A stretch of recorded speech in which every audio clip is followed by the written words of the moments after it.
Well, how did more than 800,000 jobs disappear last year without the government even noticing? Our senior writer, Chris Isidore, on top of this story, joining us now to break it down. Chris, I mean, this is unbelievable. The biggest revision we'll likely see ever in history. How does this happen?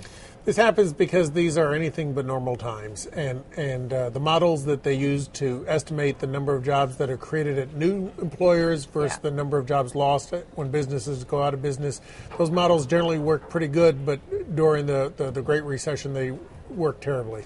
And this is something we see every year, a revision from the Bureau of Labor Statistics, BLS, talking about where we were in jobs in the past year. But the issue here is that the models didn't work. The models didn't work because the models estimated that there were a fair number of jobs, about 700,000 jobs from April of 08 through March of 09 that were created at new businesses opening.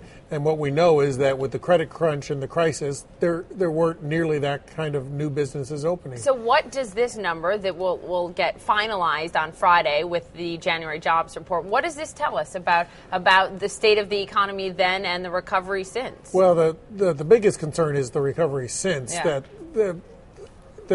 this estimate also estimates that there was about 1 million additional jobs created at new businesses since April. And while things have not been as bad for new business openings since April, they haven't been great. So we're probably looking at another big revision a year from today. Jeez. The number of job losses has been staggering, but they've been very concentrated in certain areas, especially construction, manufacturing, to name a few. Look at the fall of the auto industry, and there's clear evidence of it there. When we look at these additional 800,000 plus jobs that were lost and not accounted for until now, are those sectors we're focusing on?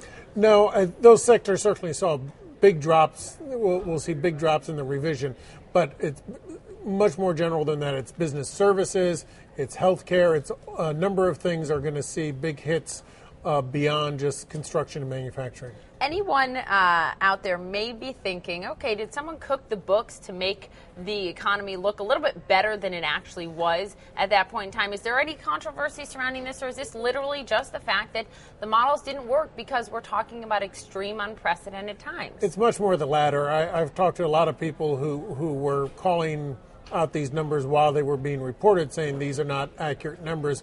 But even they think that this is a basic economic model that's working with, and you don't want to have BLS trying to use their own judgment to override models. Otherwise, the models don't really work. So this is one of those things that they had to ride it out until they got the more up-to-date figures. The revisions come because they have more detailed information that they don't have on a month-to-month report basis, and we'll get the revisions tomorrow. But just a little food for thought here. Is it interesting to look at the stimulus package so far? Billions and billions spent to create a little over 600,000 jobs, create or save thus far, and yet we're going to find out that more than 800,000 jobs were lost last year than we even knew before. Well, except for the fact that what's important to remember is that 800,000 all came before the stimulus. This is from April of 08 through March of 09. Now, the stimulus wasn't passed until February of 09, so it really, no one would suggest that stimulus could have had an effect during this revision period. Right.